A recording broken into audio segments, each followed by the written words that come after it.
Vamos entender um pouquinho agora sobre a economia mexicana, né? A gente falou, caracterizou aí a demografia, né, do México, e agora vamos entender como é que funciona essa questão econômica do território mexicano.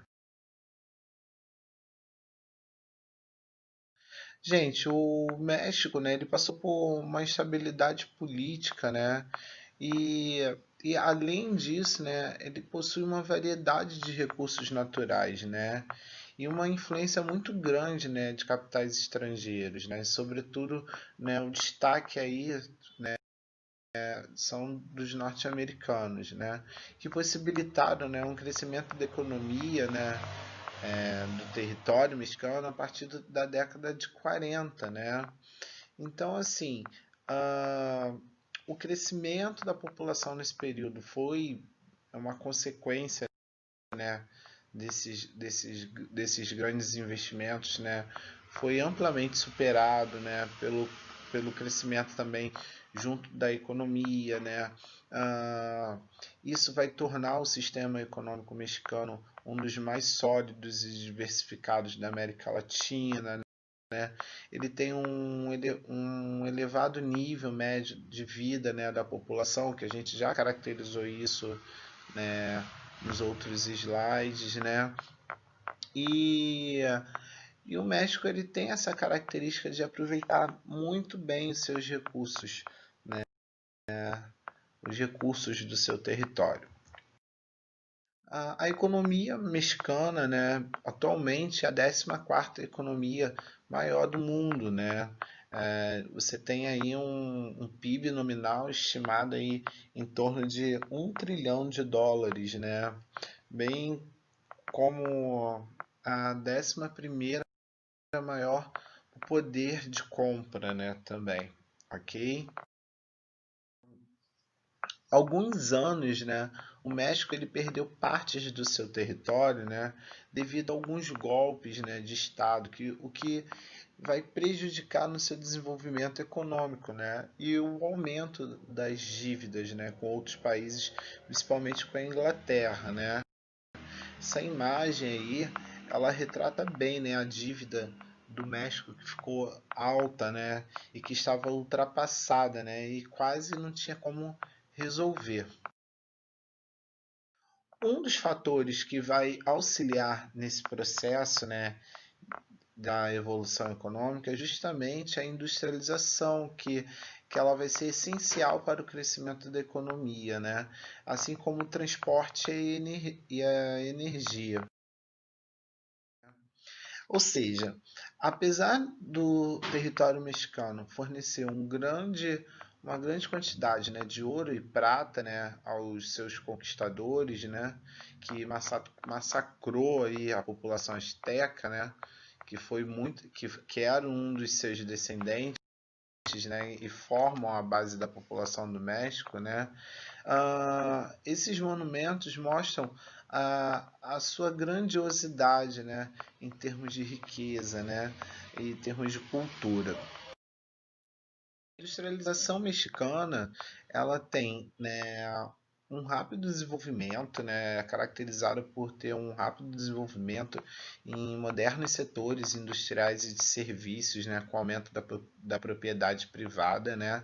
Ela tem uma economia que é feita de uma mistura de indústrias e sistemas agrícolas antigos, né, e modernos, né, que são cada vez mais dominados pelo setor privado, né, e além também de agregar as empresas de outros países, né, principalmente as indústrias, né, ou empresas maquiladoras que eu falei para vocês na última aula, né, que são indústrias norte-americanas que se fixaram no território mexicano, né, com o objetivo de explorar o território, mas o lucro dessas indústrias não vai para o território mexicano, ela volta para o seu país de origem, que no caso é os Estados Unidos, né?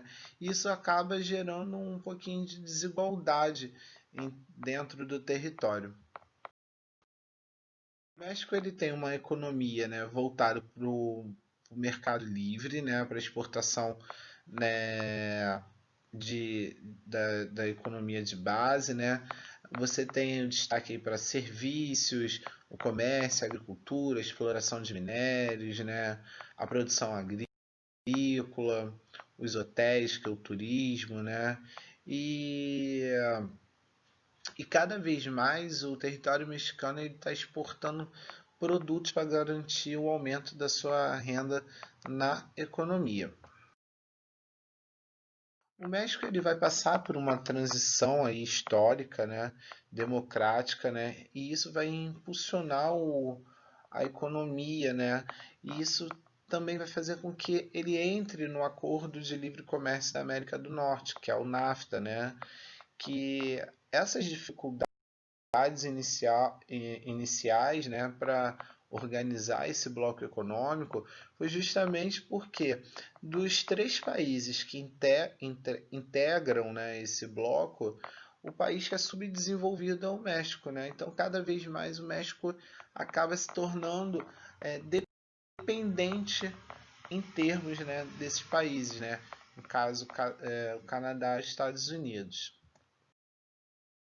O NAFTA, que é esse bloco econômico, ele é um tratado, né, sobre leis internacionais, né, é classificado como o melhor acordo congressional, né, melhor acordo congressional em termos, né, um melhor acordo benefício aos Estados Unidos, né, ah, ele permite, né, uma livre circulação do, dos produtos, né, entre os países membros, né?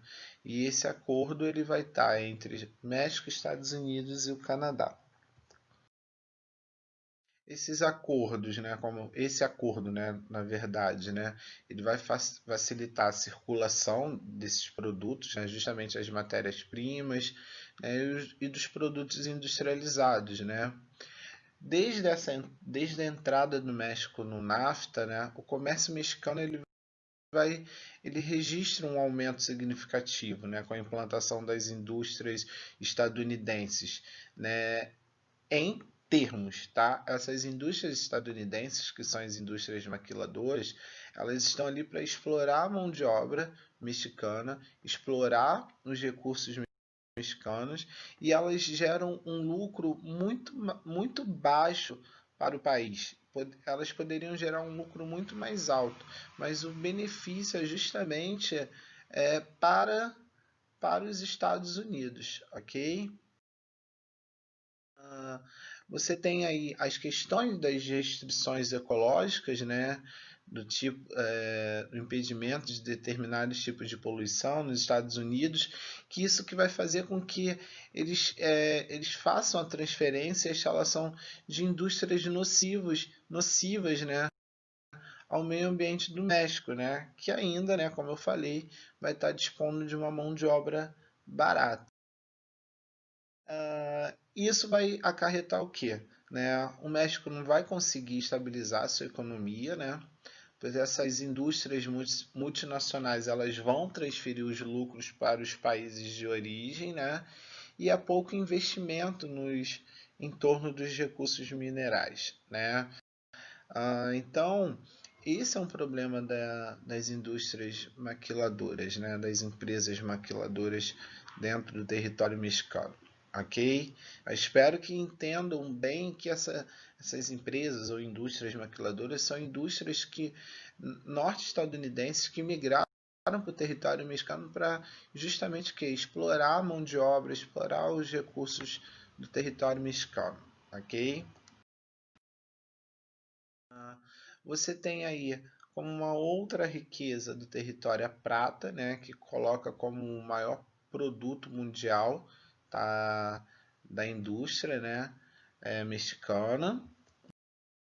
E você também tem a industrialização através do turismo, né? Que você tem o turismo, destaque aí para o turismo ecológico, o turismo voltado para as belezas naturais, que a gente chama de ecoturismo, né?